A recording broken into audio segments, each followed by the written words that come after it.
Sometimes people ask me, hey, I'm changing, I'm growing. And quite frankly, you should always be changing and always be growing. I don't care how old you are, what your education is, we're never done. But also, as we grow, especially in sensitive areas and areas that we were maybe ignorant or uneducated, or we are evolving and developing, and this could be at any life stage, sometimes we outgrow the people around us.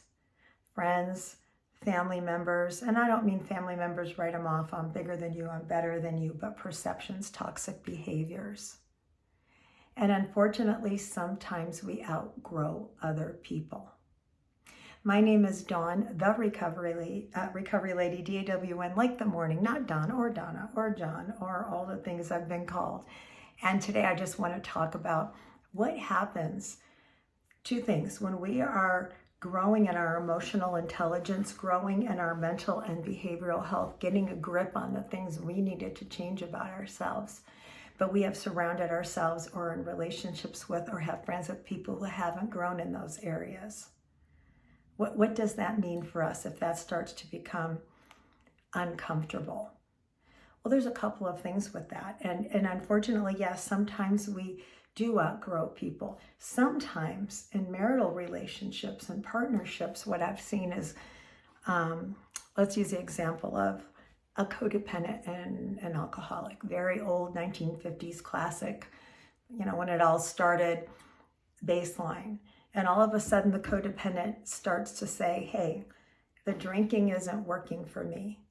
And, I can't watch you do this and hurt yourself, and the violence or the financial problems or whatever. So you get into a codependent group and you're getting healthy and you're making the changes and the other person isn't.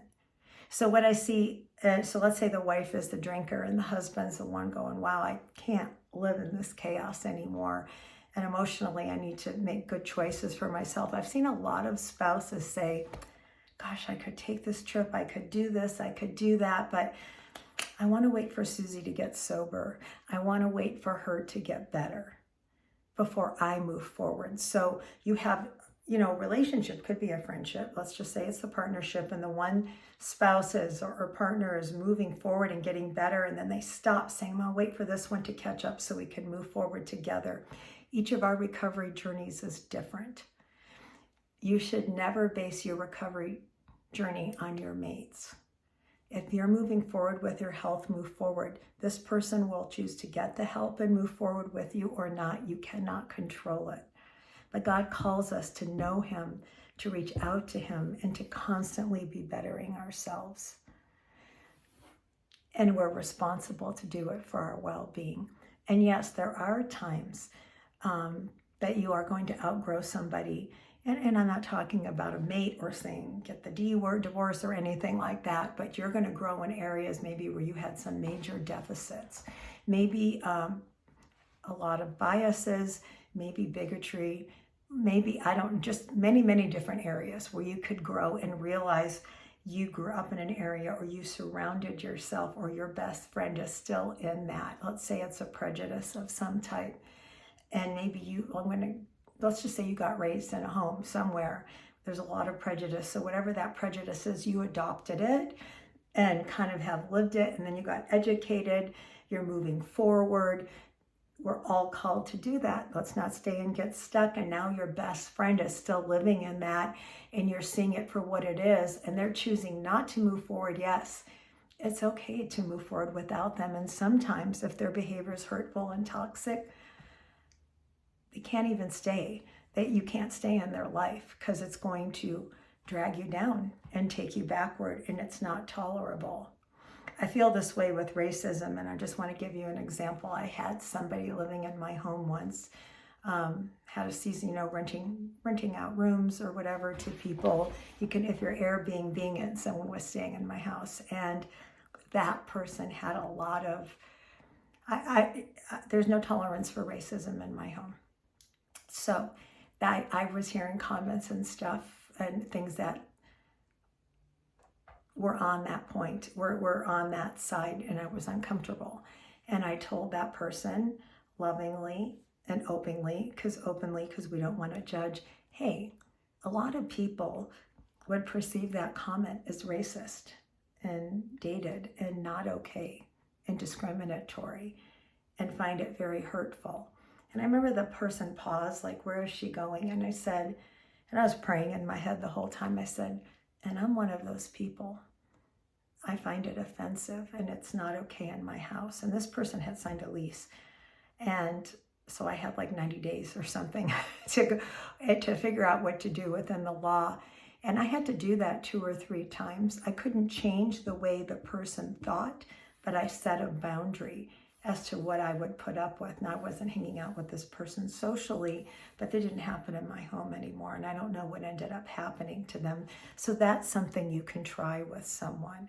Or as we talked about in the video before this, the weight shaming. People weight shaming, thinking they're entitled, you know, like I was talking about, hearing people in restaurants, oh, Susie's so fat, Susie's so this, Susie, blah, blah, blah, blah, blah, or she's lost too much, or she's gained too much. Hey, I find that, and I do find that kind of thing offensive. People, you don't know people's journey. And it's okay to say, you know, I find that offensive and I'm choosing not to be around that. Make sure you're not letting yourself get dragged back. And sometimes we do outgrow people. I have had that happen one major time in my life where I had a friend and of like 20 something years, and we were like best girlfriends, you know, for a long season. And at one point we just outgrew each other. And I remember the moment standing at my door and I thought, wow, this isn't working anymore. And I actually had gone to the gym and someone said, a friend who was there told me, you know, Dawn, sometimes people aren't meant to be in our lives forever. They're just a chapter in our book of our life. And they're meant to be there to teach us to grow. And then we turn the page to the new chapter. They're part of the history that builds us to where we are, but they weren't meant to be there forever. And then sometimes God takes people out of our lives to protect us. And that's okay. And I embraced it. So as I see so many people out there working so hard, and I continue to do this with myself, to grow and learn and expand their minds. And yes, in your 50s, 60s, 70s, 80s, you don't have to be stuck. You don't have to be dated. You don't have to have boxed, polarized thinking as you age. As we embrace what is healthy and what is right, you are going to feel better. And when you feel better, you do better.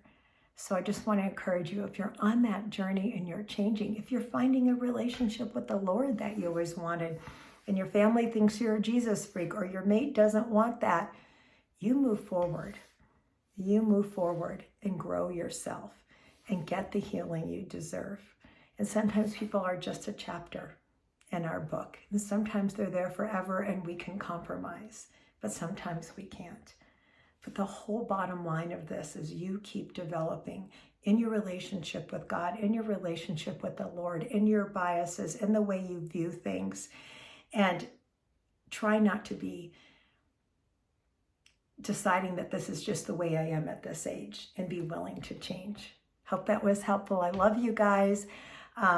Just another life recovery tip. I hope you're having a blessed day. Praying for you. Love you. Please like, share, and subscribe. Bye.